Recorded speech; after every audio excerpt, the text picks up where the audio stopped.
Aloha, everyone. This is Tamara Mackay with Redtime Stories. Thank you for joining us again for another episode where we talk about things that are impacting our community and protecting our rights, our First Amendment rights. I'm going to keep my intro short and sweet. We're still here dealing with the aftermath of the devastation of the fires here on Maui. And where I'm living, we still have no power, and but still have to be grateful for what we do have. And anyways, I'm very excited that we have a returning of our guests, Dan and Tarita. And Tarita is going to talk about vertical gardening, and Dan really wants to talk about financing and the other things that we need to discuss of what's going on in our community. Because just because it impacts Maui, it doesn't mean it's not going to impact you. And everybody has questions that they want answered. So hopefully with our guests, we're going to be able to do that today and answer any questions that we possibly can. So welcome back, guys. I mean, this is just wonderful. It's a regular thing, getting a lot of positive feedback. And, want to go ahead and start with Dan. I mean, you had a list of really great things. I know there's a lot of people who are talking about what's going on with Maui. What can we do? How do we protect our future? People are scared of smart cities. What's true, what's false, all those things, besides the fact that we have a lot of people in Hawaii who are extremely fearful. When we don't know, we don't have a water test kit, which I'm suggesting to my husband to go check, because is it true that our water is contaminated, or are they just putting the fear of God in us? So those are some things that we need to really work on and try and work through, because if we're at the mercy of going down and buying bottled water or 5-gallon water containers, aren't we supporting the elitism of the corporations as well on a false narrative? So go ahead and share your thoughts, Dan. Thank you. Let me say this because I have to, and I don't want to burden you with this. I'll go right through it. My advisory services are offered through Akamai Wealth Management, LLC. We are a registered investment advisor registered in the state of Hawaii. All content and conversation is for informational purposes only. It's not intended to provide any tax or legal or investment or provide the basis for any financial decisions whatsoever, nor is it intended to be a projection of current or future performance or indications of future results. Purchases are subject to suitability, requires a review of the investor's objective, risk tolerance, and time horizons. Investing always involves risk and possible loss of capital. I am not an attorney or a consultant, I'm not an attorney or an accountant, and do not provide comprehensive legal or tax advice. For full disclosures of all relationships, associations, affiliations, fees, charges, and capacities, please request the ADV Adam David Victor 2 A and B from Dan Turner, CRD 322422. Thank you. Phew! That said, what was the question? Yeah. From the advisory side of things, just to get it off the table, my big concern before all hell broke loose a couple weeks ago was the problem that we're still facing with the insolvency of the FDIC, Federal Deposit Insurance Corporation, which is not a federal agency. It is not federally backed. And anything over 250,000, in fact, in the FDIC brochure, it actually says, yes, your accounts are insured. Historically, we have paid claims within 2 to 4 business days from the declaration of receivership. However, the part they don't tell you is they may defer that payment for 20 years in an annuity payback claim basis at 5% a year. That's how you can end up getting your money back. Now, the simple math of this is at the beginning of this year, there was $126 billion in assets for claim reserves with the FDIC. money set aside that when a bank fails, they can fix those people up to 126 billion in claims. Then we lost First Liberty, we lost Silicon Valley and Signature. That's now 86 billion in claims capacity. They just lost another one earlier this week. There's 4,843 member banks.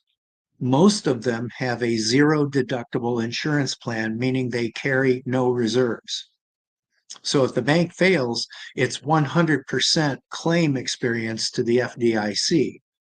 That reduces the amount of earnings, interest that you can earn on bank instruments like CDs and savings and stuff like that.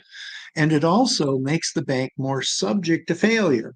Without reserves, they can't handle any of this, and they've got a maximum amount of premium going out the door when they could reserve money and keep it at a much lower cost. The problem is, I don't think we could take much more than 10 claims and wipe out their reserves. They are still struggling to pay claims from 2008, where there was a $5 trillion bank loss.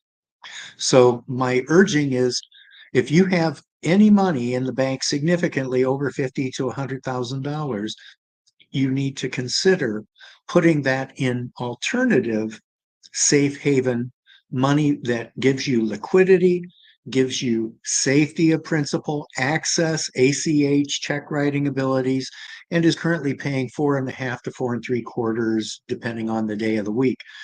And these are much better. They're not subject to the FDIC, and they are fully funded by the federal government through the Treasury Department.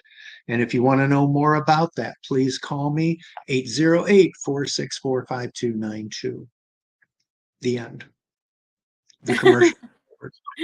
So All right. that's the financial side of it. There's more to talk about, but this is just the most urgency that I can think of, because it's catastrophic what we're going through now. But the rest of the Absolutely. world is still turning while we're struggling with what we have. And Mhm. while all this other stuff is happening, now we have to be concerned about the safety and stability of our banking system. And the best way to win at that is to just simply not participate in it. Position yourself so that if anything goes wrong, you don't have to, and the FDIC does not pay claims above $250,000. So if you have $1 million in the checking account, you could lose 3/4 of that real quick, and then need 20 years to collect the remaining $250,000 of insured funds. So it's just a matter of prudence. We need to be careful. It's a time to be careful and pretend that your head's on a swivel. You're just constantly Right. looking around. So we had mentioned it a couple episodes ago in regards, and for those who don't know or didn't tune in, um, I think it's really important to talk about the concern and the bill or the law that the governor signed in regarding a cashless system. You know, what can people do about that? And what about cryptocurrency? What are the alternatives? Belligerence is perhaps the most effective tool that we have. Do not comply. And it is coming to this where, we all got our own little dealios going on. I got mine, you got yours, we do this, and here's my world, and I'll visit yours every now and then. We have to get a lot tighter. We have to be able to put Mhm. together concerted efforts that are effective and can take a month or more to do. Like, we have to be willing to collectively say, we're not going to do inter-island travel for 60 days because we refuse to wear masks. We're not going to get vaccinated. We're not going to get a vaccine card. And if we did that, and all of a sudden, Southwest and Hawaiian and all the other yummies out there had to start laying people off because nobody's flying and TSA isn't busy, so half of those clowns are gone. Now we're making impact. You've seen this work with Budweiser. You've seen it Right. work with Target. When we act collectively, we win collectively. And until we do, acting individually may help us individually, but it will not change anything long term. And public disobedience is going to be the ticket to getting through this. Okay.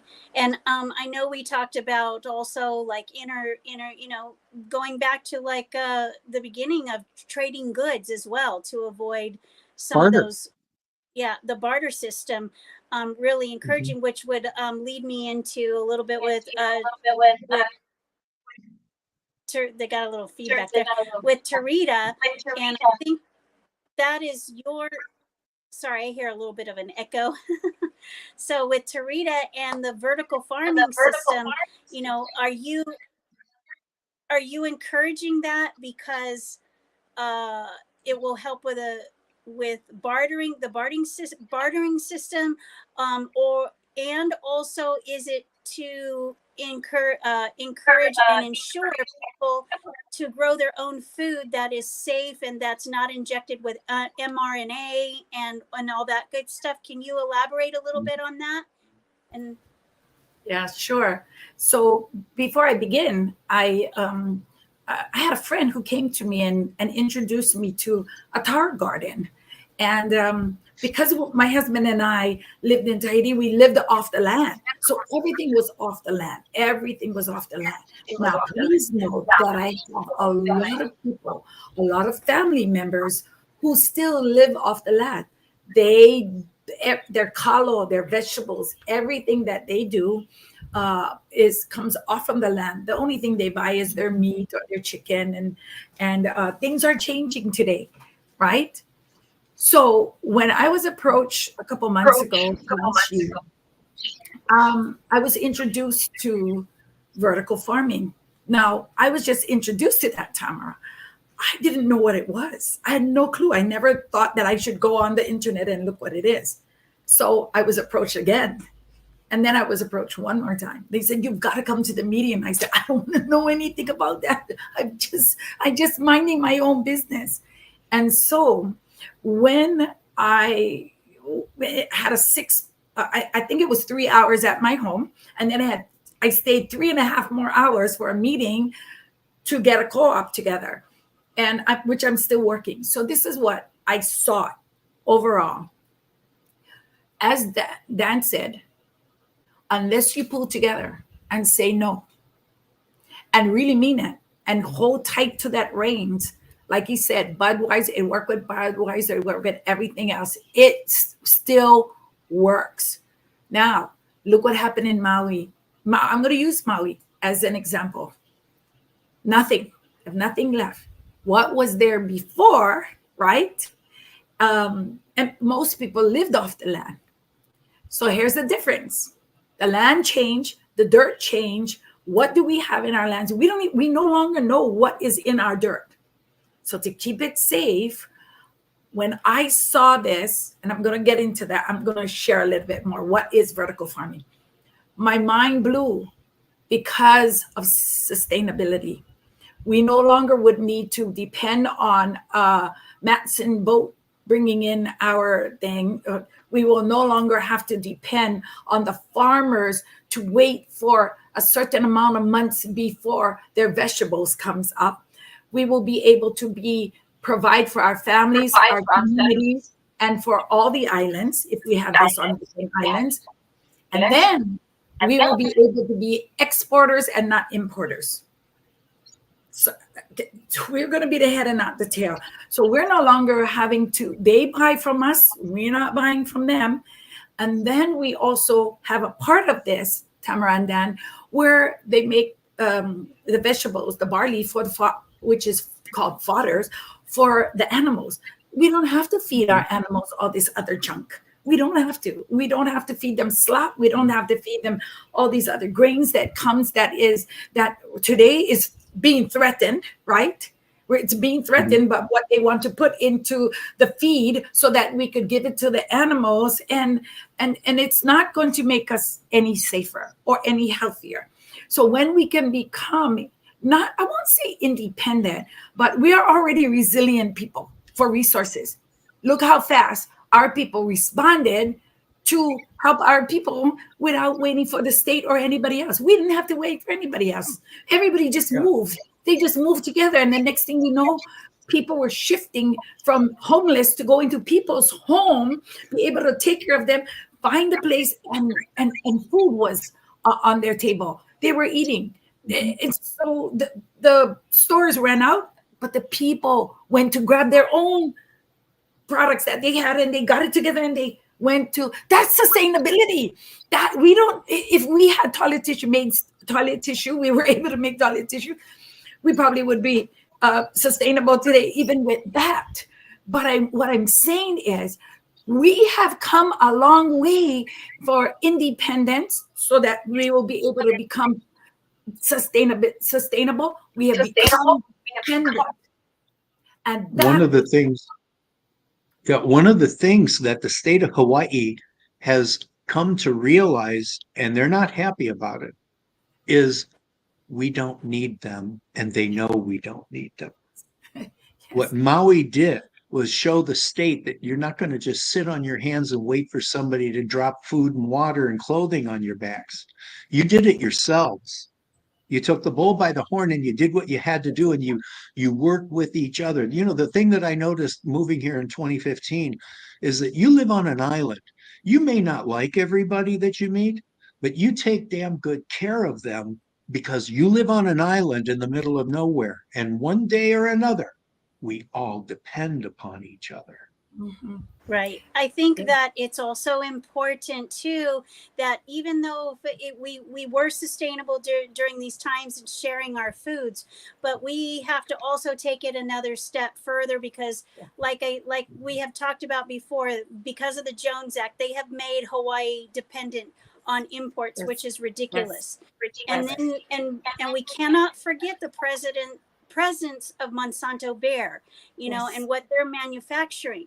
So I'd like you to delve more into how people can do this vertical gardening, because me personally, after what Bill Gates is talking about and all them about injecting vegetables and injection of cattle and in creating meat, fake meats and so forth, I don't feel safe. Yeah, I don't feel safe now buying anything from the store. And there's the I think it's called peeled, where they coat the food, and that is also a creation from Bill Gates. So now I'm like fearful. What is safe in the grocery store? So what you were talking about, vertical planting, if you could talk more about that and how people could get started so they don't have to be fearful of what they're starting to consume. Yes. So one of the things that we have found that has been great overall in the vertical farming, and I'm still new at this, I promise you. I'm not. I wish I could give. I was hoping that Kana or Sterling, by the way, he's not able to be on today, and only because he's working on a building. So how are we going to help Hawaii become self-sufficient? How is this driven farming in controlled environment? So again, there is a mission, right? So the mission that we're on is to have a bold mission to grow the best plants possible, number one, for the betterment of humanity. Now, what in the world does that mean? It's so basically, how are we going to cultivate the best plants possible? That's the first thing, because we want to know what we're going to put in our mouth, right? And then all of the pursuit of advancing the humanity, that's for us, our health, our helping our neighbor, making sure that our neighbor will be able. So I'm going to give you an example. If each one of us owns one, by the way, it costs a lot of money. So this is why we're looking at just getting one, starting off with one at a time. That's all we need. If one island had one vertical farming at a time, the commitment that we would have, first of all, it will revolutionize agriculture and it will nourish our communities. That is the first thing. Revolutionize agriculture, because we won't have to depend on, like you said, the Bill Gates or everybody else who's trying to give us, even the GMO. We are in control of what we're going to be putting into that vertical farming. We'll always have fresh vegetables, right? It will be pesticide free, and it will be cost saving. And I'll get more into that. And how do we grow our greens, first of all? So we take the immense pride in how we grow our greens. We need to, first, people need to understand what is this, and I'll get to that. And they have to see it, and it has to come into their heart, literally. It cannot just be a money-making thing, but we have to look at it from our heart. Is how are we going to have ourselves, and how are we going to help our families, and how are we going to help our communities, and then how are we going to help our nation. Go together. So you see how Maui got together? This is the same thing. I like what Dan said. If we pull together, this has to be a Lahui or a nation thing. It has to be a nation. It has to be in the heart of our people.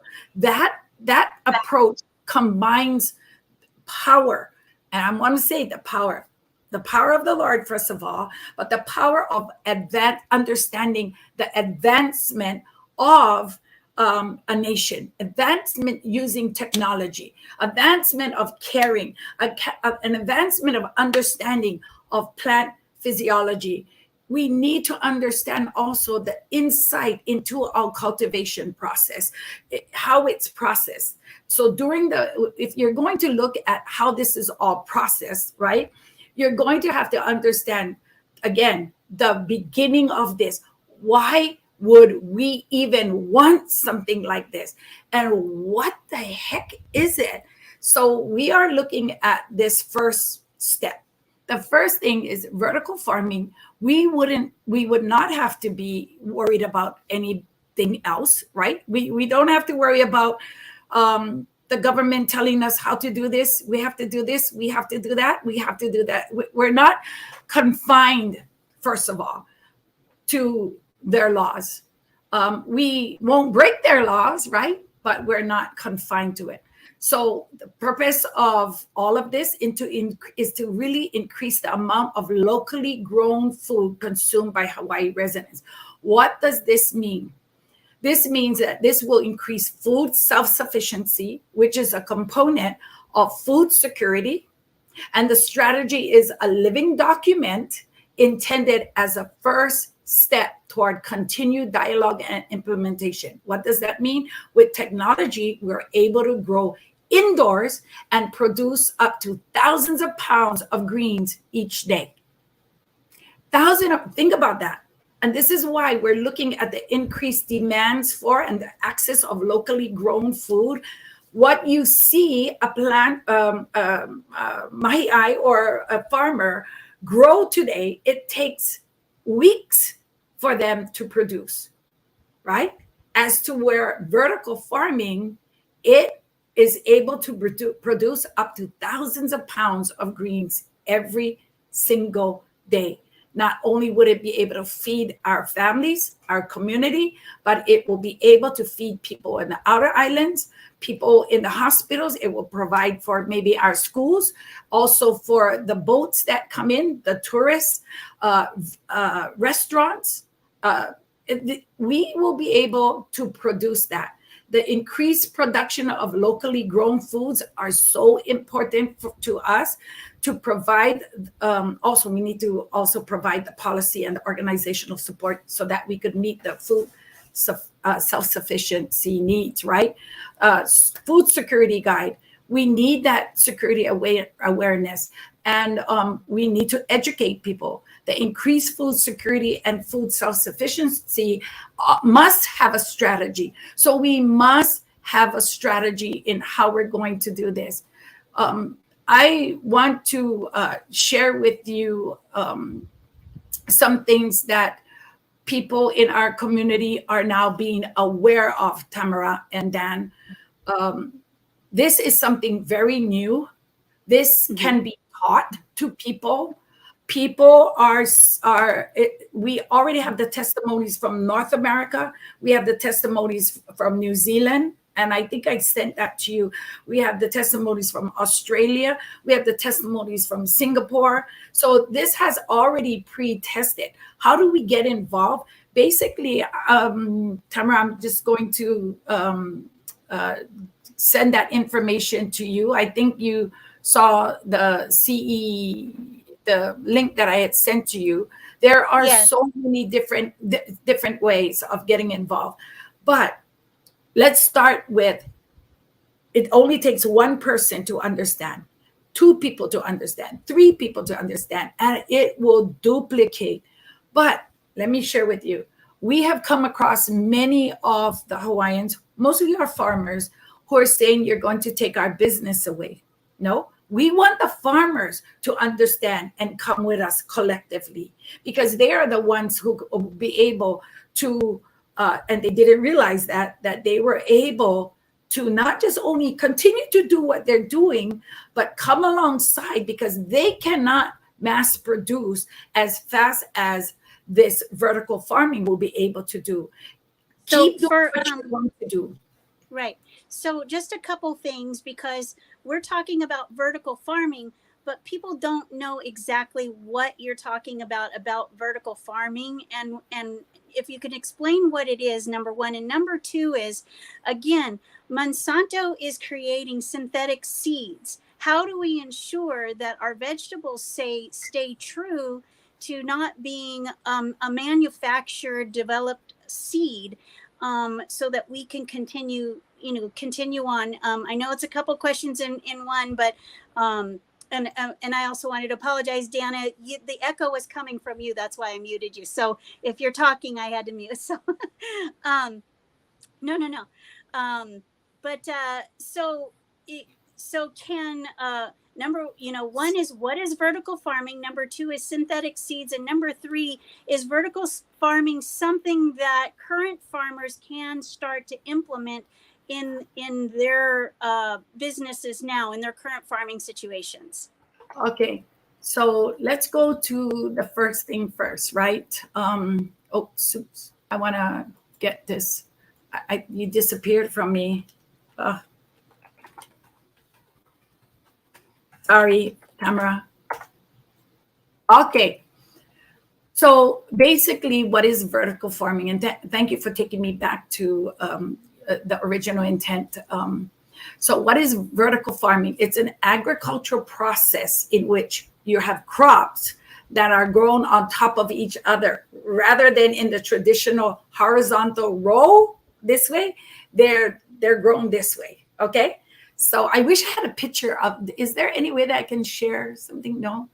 So growing vertically, first of all, allows for conservation in the space. So it's impacted. It's not like where you need a big piece of land. You don't need you don't need acres of land. You need a big piece of land.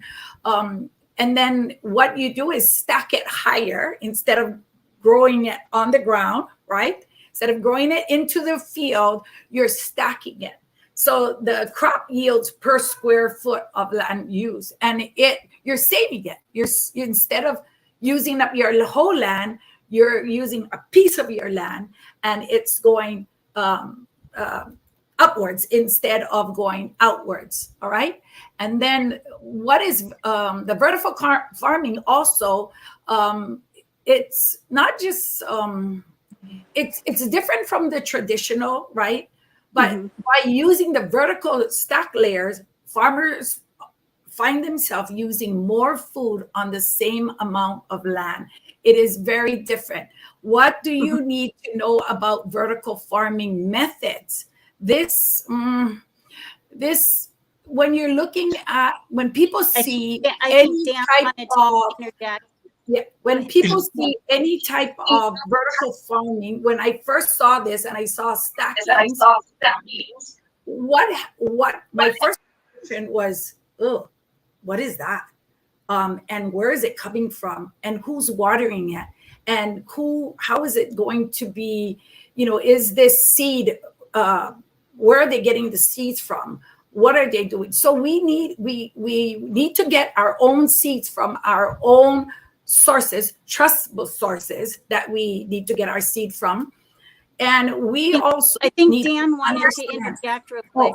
Oh, okay. Yeah, Sorry, I didn't. Let me That's give you okay. several bullet. Yeah, thank you. Let me give you several bullet questions, just 1 or 2 word answers. But how far apart are these stacked layers typically? Yes, so you can, it's up to you how you want to stack it, right? You can make it lower, you can make it higher because it has beams to it. And so you're How able tall? to control. Yes, you can go as How tall as tall you is want. a typical? What do you think Well, of dimensions? I mean, 2 foot by 2 about foot by 8 foot 30, tall. 30 feet, but they're wide and they can go 30 feet and they're stacks. So you can make it Oh, this high, you can make it higher. I'm thinking lower, columns. You're thinking vertical rows. or All right. rows. What do they Yes. typically grow in these Okay, vertical so stacks? my desire is to grow kalo. Uh, I wish I could do I it. don't know It's what like that is.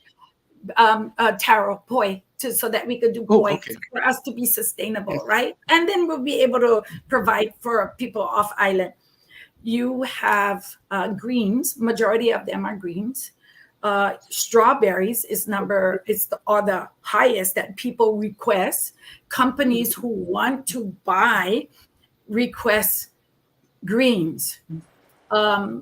They request also strawberries because these are things that is sustainable also. And then barley, all of the foods, the greens that you can imagine that you put in a salad or you're going to use. You can put a potato and anything else that has to go in the ground. But those are things that is majority of them, Dan, is greens. And now greens is something that we pay a lot for. We pay a lot for greens. And it has to be one of the most expensive vegetables, even a cucumber. But those are basically like a tower garden. If you ever saw a tower garden, it's basically what we use to eat on a daily basis. You can make smoothies with it. You can have salads with it. These are food where you don't have to always have a meat on the side of it. So yeah. And so what about, because the thing that occurs to me is that when you've got several layers, that the sunshine element is important. Do you position the garden so that it gets morning sun and then afternoon sun on the whole Yes, row? And does that mean believe you it or can not. stack them closer? Yes, believe it or not. So it will be also, you have the electricity where it's solar. It's inside of a building. No flies, no insects will be Oh, able you're to. not talking about using your backyard. This is No, like a garage project we're looking at big. We're looking with at mass ultraviolet lights. that will be able to provide, and that is the reason why that would be able to produce more food. Thousands of, I was told up to 3,000 pounds of food per day. Mhm. 3,000 pounds of food. Is this possible at home that people can do at home? I think that you could do it at home, but one of the things that we are looking for is to become, to help our people, first of all, be sustainable, not just one family, not just a community, but everyone would be able to benefit from this. Now, say it costs about $3 to $5 million to have one like this. Can we have one personally? If you have $3 to $5 million. However, if you have a vision to be an exporter and not an importer, you will see how many people this will be able to provide for each family.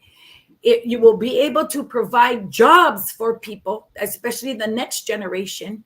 You will be able to have income, enough income for you to come in, particularly if you are looking at not just holding this for yourself, is your whole family, but as a whole nation. Remember, we are looking at living on an island. We are not across the road. We cannot drive our car there. And another thing, if they block every single waterway or airway for us to get any food, we ain't getting the food.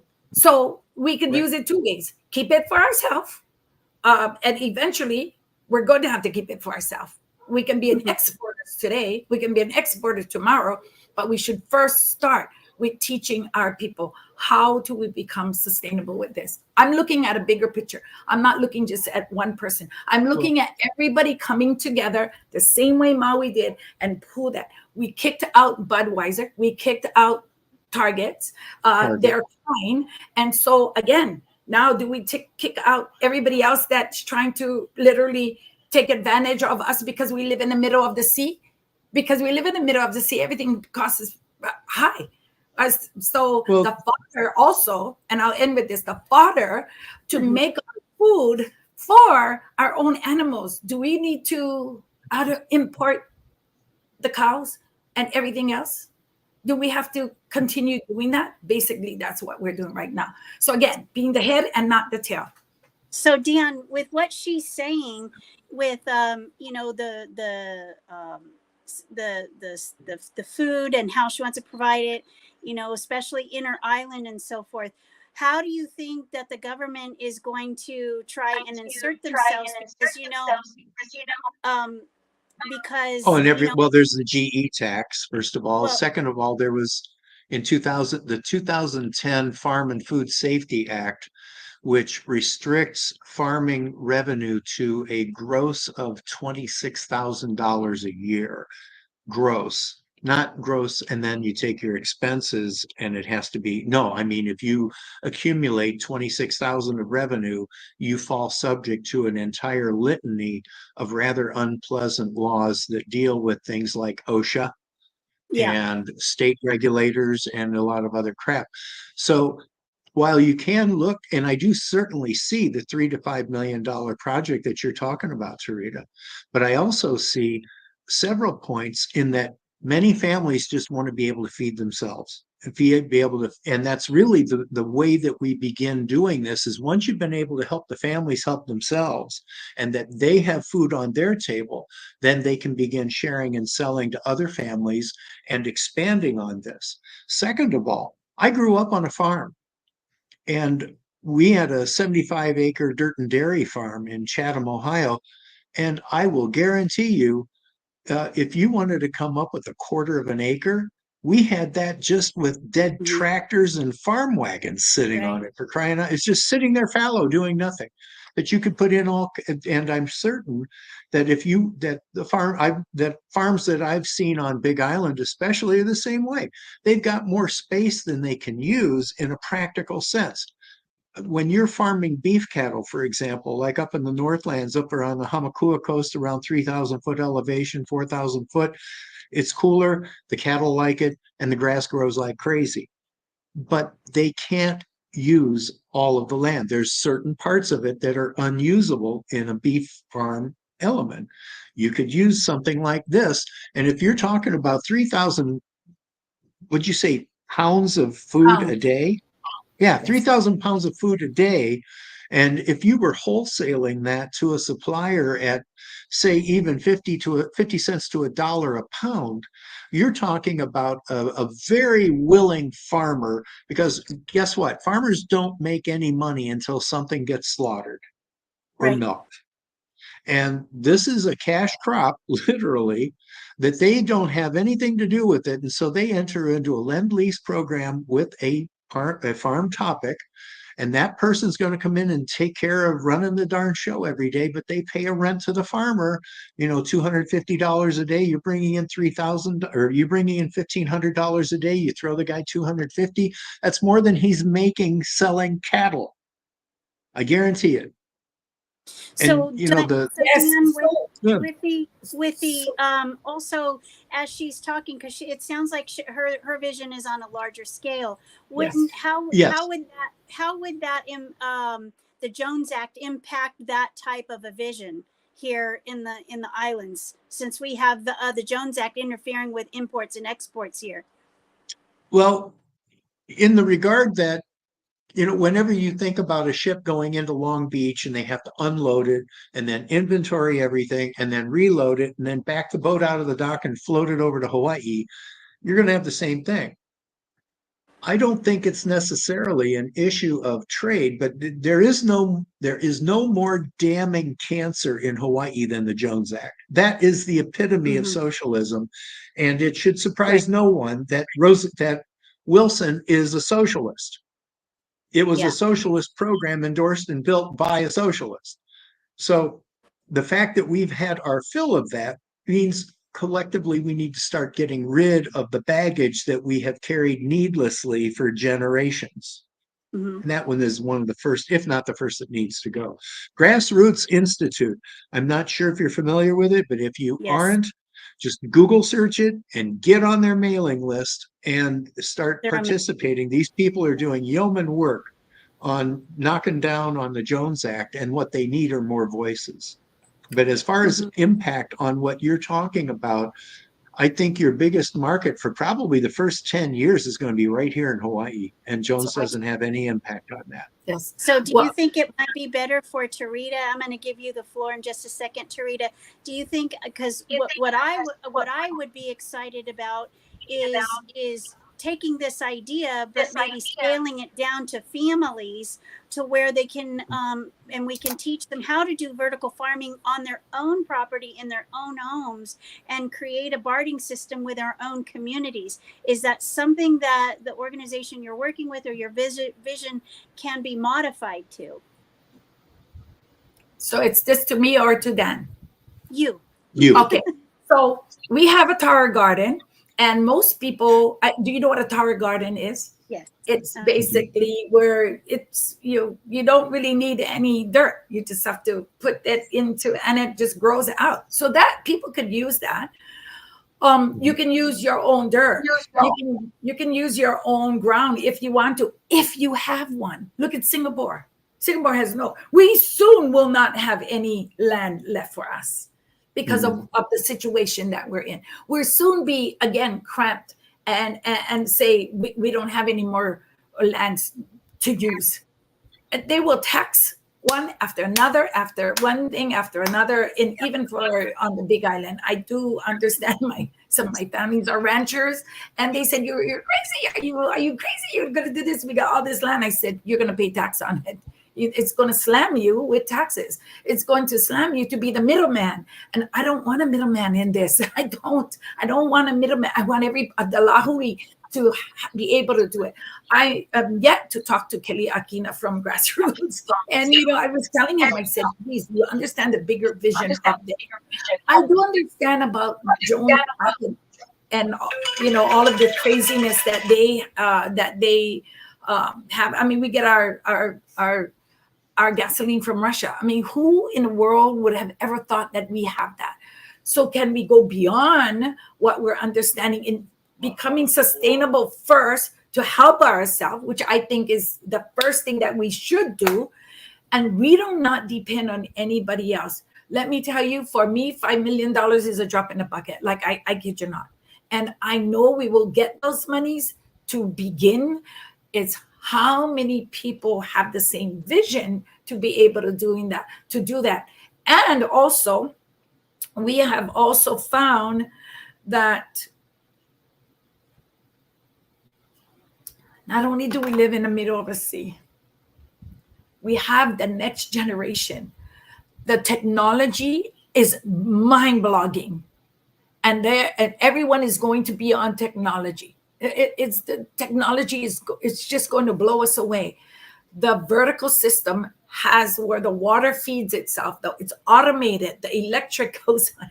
We will not really basically need to have hard labor where our families are right now doing hard labor, but we would be able to provide work for and jobs for people, and it will be ongoing. Of course, we would need to rotate it. That's another story within itself. However, we have been exporters of poi for many years. Even poi is so expensive now. Yet it's the number one, still the number one staple besides rice. If we could export that at a lower cost, that where we could be affordable, oh my gosh, and the vegetables become affordable, we will no longer need, people will depend on us. The school system is going to need to get, how do we get these food? Who do we buy it from so that we could feed our children? Just saying. How is the boats going to come in and say, we don't need to go hunting around? You have somewhere where they can, we're not going to barter, we'll sell it to them. So we need the monies to come in. So how do we get the hotels to do that? How do we get the hospitals to partner? Eventually they're going to have to partner. Do they want sustainability? Do they want to provide for their families where the monies stay in Hawaii? Or do they want to export it? It's up to the family eventually. And that's just the way I'm thinking right now. And so I know we will make it. I know we'll make it happen. I want to end with this. I talked to my cousin today. We were talking about Kula, as they live up in Ulupalakua. What And is she it? was saying with me, she said, who's buying the land? Who's selling the land? We're not going to have any land because we're being sold out. And many people who are not understanding, even today, they're not understanding the laws and how do they, people are signing the paper without even understanding what FEMA does. People are signing the paper without understanding what other option they have, that there is something, a scheme behind that option with what FEMA is doing with that leads to another lead. And now they're crying. And they're crying because they're so angry that they did not take time to go and look at what could be a long term. So yes, Tamara and Dan, I'm looking for long term. I do see this vision with our next generation being the head and not the tail. I'm not looking at just for today. I'm looking at a generation of tomorrow and those that not yet born to be the head in moving on with being sustainable. And, and sadly to say, the land, people are going to fight for our land. And they're going to do anything and everything that they can to take away the lands. So no one can be sustainable. That's their plan. Yeah. Dependence. Thank you. Yes. That's we what the definitely hinge pin of communism is, dependence. Right. And that's something that we need to, it's time for the Great Awakening for everyone. And if this isn't a good example of what's happened to Maui, Paradise, California, what is happening currently with Canada, I don't know how to shake the wake into people. So the only thing that we can do right now is to start in our own communities and rebuild. Tarita, you're talking about sustainability and vertical gardens, and I think that that's something we really definitely need to do. That's one of our ways to fight back, since they're manufacturing food, they're killing our crops, they're killing the animals, they're putting mRNA in things that we eat, and it's making us fearful of what we are going to consume. And so we need those alternatives. And then Dan, with everybody trying to literally rise from the ashes, what can we do to move forward, to learn from this? Where there again, they're already talking about those 15-minute cities. Again, we cannot allow that. Mhm. We are not slaves to anyone but our Lord. And that's where the government of Hawaii has made a grave miscalculation in their notion. I mean, if you want to see the brazen arrogance of the Hawaiian government, look no further than the guy who didn't turn on the siren to warn everybody about the fire because he thinks you're so damn stupid that if he wakes you up in the middle of the night, you'll run into the fire. Right. I don't think anybody's that stupid, but the government does. The government's convinced that all of us are stupid. But instead, they're finding families in their homes huddled together in Yeah. ashes. Yes. You know, one of the things that they really thought that we're stupid about, no Hawaiian. Everyone knows that the water is where you run when there's a fire. No stupid person will run to it. Even if you was in America or you were in Canada, wherever you was, the first thing you do is run to the water. And so they I really would think take that we my were ignorant. chances in a tsunami versus It a was wall of it fire. was staged, and it was a slap in the face, and he should be fired. And another thing also was that it's just so plain arrogance. But this is what our children is going to have to live through if we don't stand up, like you said, Dan, and move forward and keep moving it forward. Together. I look at this us as our people. Our people are very resilient. Resilient in resources. They're resilient in natural resources. They're resilient in supernatural resources. So these are things where today we really need to understand how are we going to use the talents and our God-given talents in how to say no without just being there and fighting or being in the front line and screaming and yelling. It needs to turn. Look how fast that Budweiser just went. It flipped 30 right like days. right like that. That's the You same need a thing you that we're need a gonna have. minimum of 30 days, no matter what project you're trying to accomplish. You need a Mhm. minimum of 30 days before you Yes. begin seeing results. And then you have to stay in it and continue. And they depend on profit. If you stop buying their stuff, they're not making money. And they Right. have to then start using their own resources instead of depending on cash flow. As far as our government goes and how we have seen these things work out for Maui, we have no reason to believe that the rest of the islands are going to be treated any differently. Yes. And the first order of business is we must impeach Green. Right. He has to go. He is Yes. not a representative of the people. He's selling us out. He's selling Maui. He's saying things with lofty platitudes like, oh, we have to reserve it for the park in memory of those we lost. We bury our dead. We don't live with them. Mhm. We honor our dead by moving forward in life, by proving that hardships don't hold us down. And Mhm. his entire philosophy on this is either so incredibly shallow that, once again, he thinks we're stupid enough to just accept anything he says at face value, or he Yes. is that dumb. He Mhm. He's really is. that dumb himself. And you know, he's just another puppet that is being he's one of those muppeteers literally that is being pulled by the string. And also how dare that Mhm. you would think that our intelligence as people, I mean, we're not that stupid. Look how fast that we got together and pulled our community together, and look how fast I mean, we're smart thinking Well, people. that was the realization that, It's hey, we're on our own. and We've then been they here want, three yeah. days and nobody's paying any attention. We're on our own.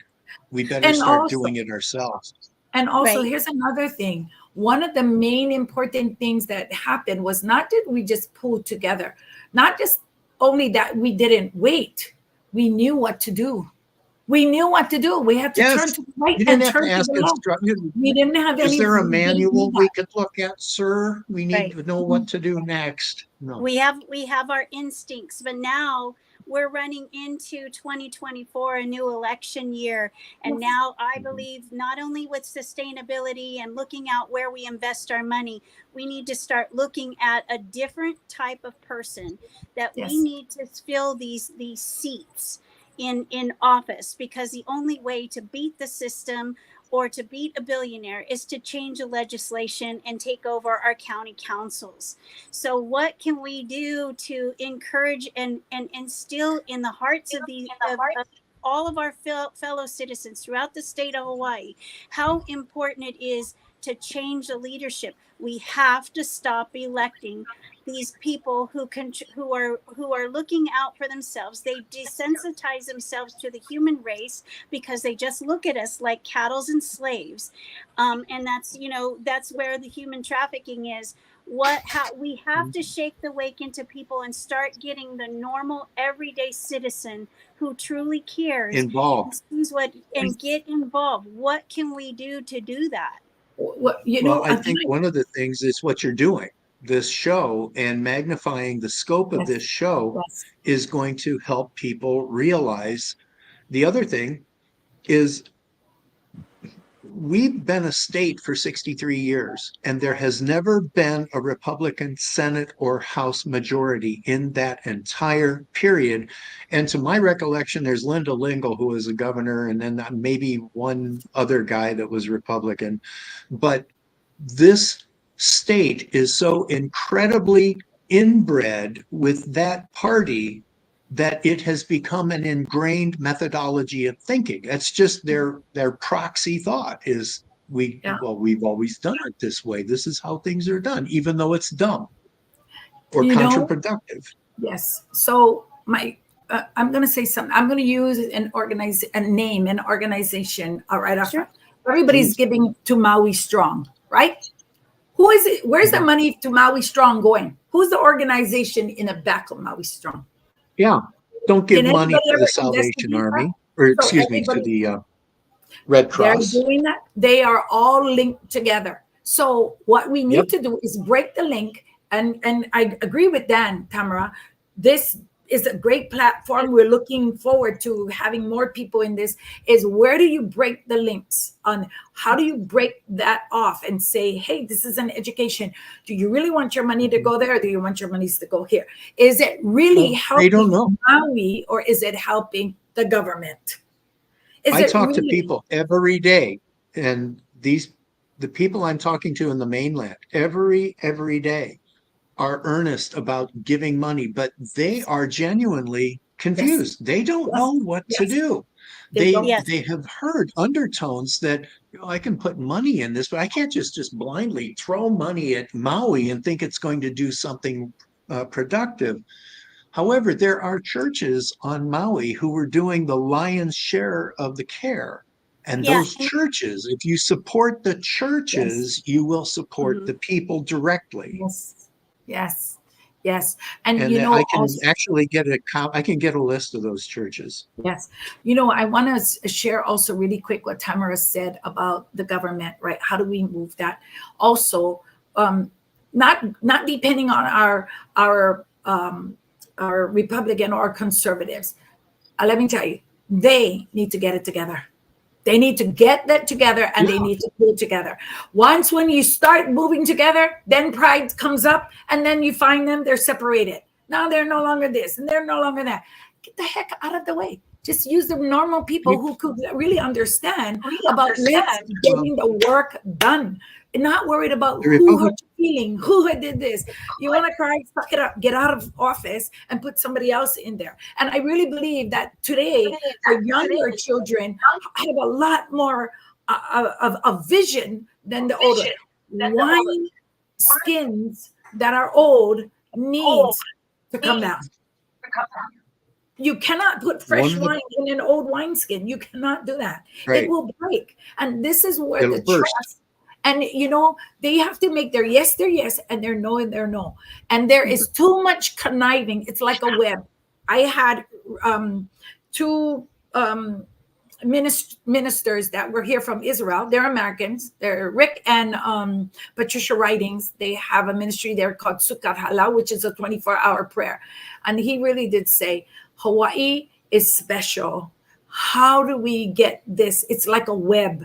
It's like the Black Widows and the web, and everybody's like stuck in that web. Like, how do you break that web off? And it's only by the blood of Jesus, because if it was to mention some names, people will be offended.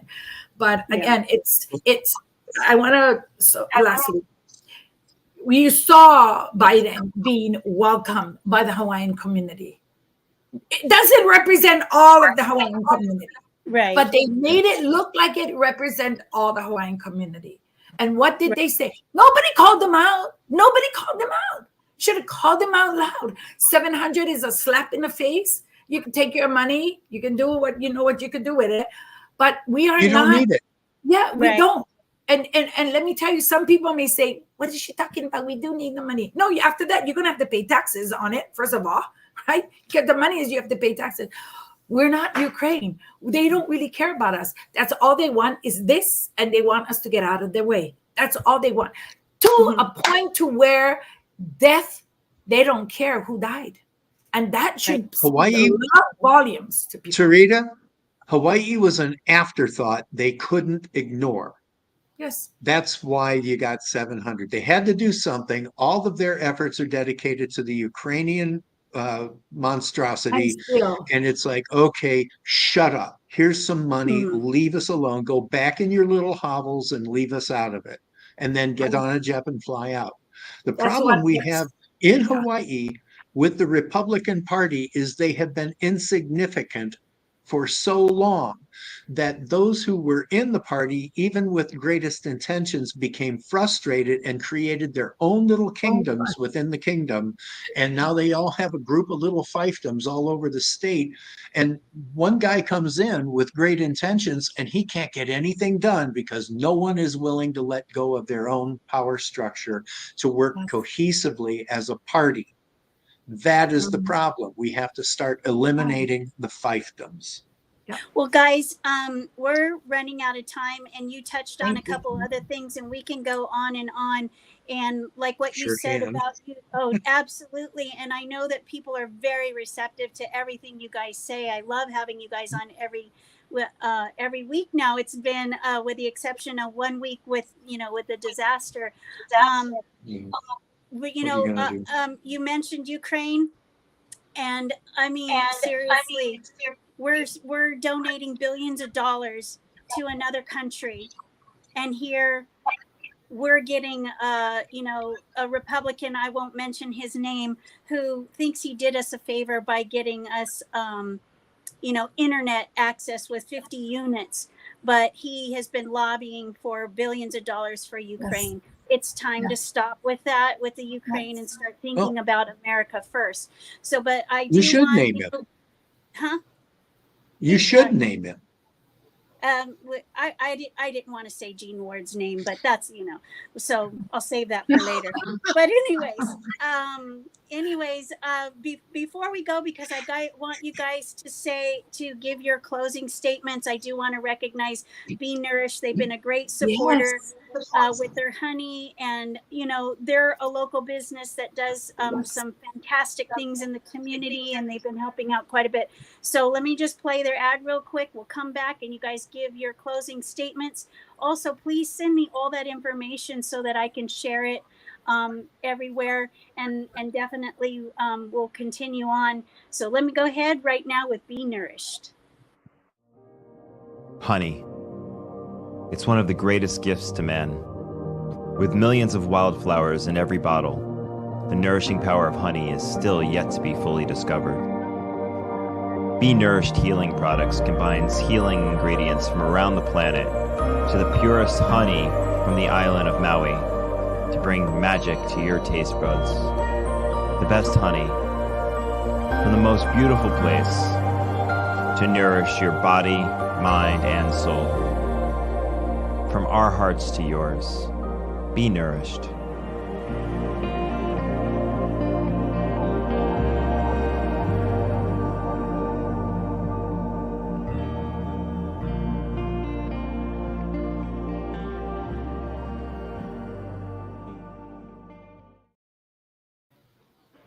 Awesome. So just wanted to remind everybody, it's an amazing product, and if you enter Liberty when you check out, you will get that 22% off. So I hope you guys are going to continue to come back. I know, Tarita, you had a couple other people that we wanted to hear about the topics. And Dan, if you come back, I'd like, people are really interested in again, they want to know how to recover financially. What can they do? And again, maybe a little bit more in depth about the cryptocurrency as well. A lot of people are, again, freaking out about the cashless system, and delve more alternatives of what we can do. I think these two topics go hand in hand: cashless system, bartering, planting our own crops and raising our own food. So go ahead, Dan, if you want to go ahead and give your closing statement Sure. and how people can get a hold of you. First and foremost, if you want to help Maui, if you want to help Lahaina, I'm a Berean, go to Hilo Berean Church. Our pastor is Daniel Costales, and his father, late father, Timothy Costales, pastored a church on Kauai and was close friends with Pastor Arza Brown, Uncle Arza. They were best friends, and he is the pastor at Grace Baptist Church of Lahaina. If you want to donate money, go to their website, Grace Baptist Church Lahaina, and work through them with your donations and spread them as a link to everyone you know. If you're interested in doing good in the name of the Lord, do it through Grace Baptist Church of Lahaina. With that, I'm kind of out of things to say. If you want to talk about, I would be happy to Zoom meeting or anything with anyone who wants to talk. You can reach me at 808-464-5292, 464-5292. My email is danturner@akamaiwealthmanagement.com. Awesome. Thank you, Dan. Awesome. And Tarita?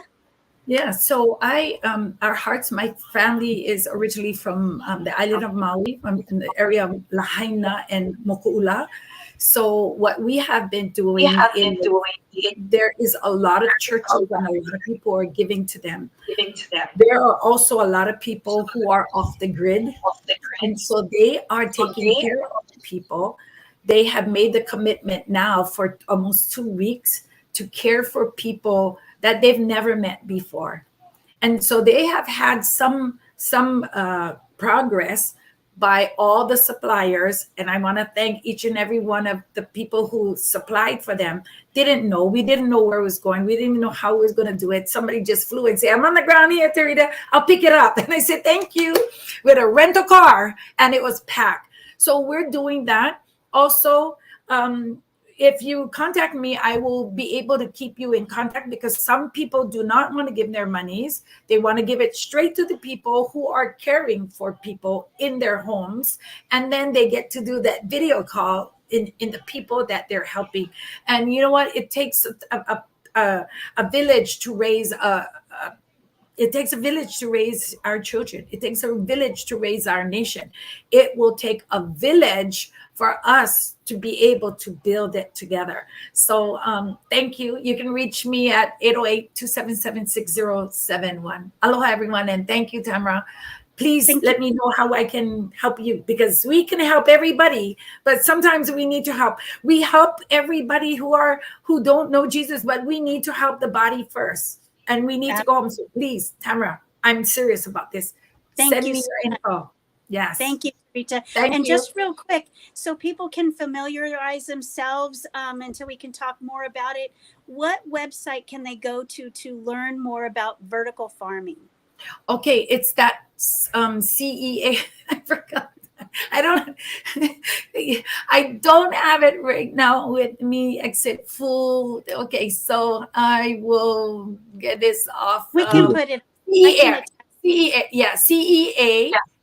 CEA square root.com.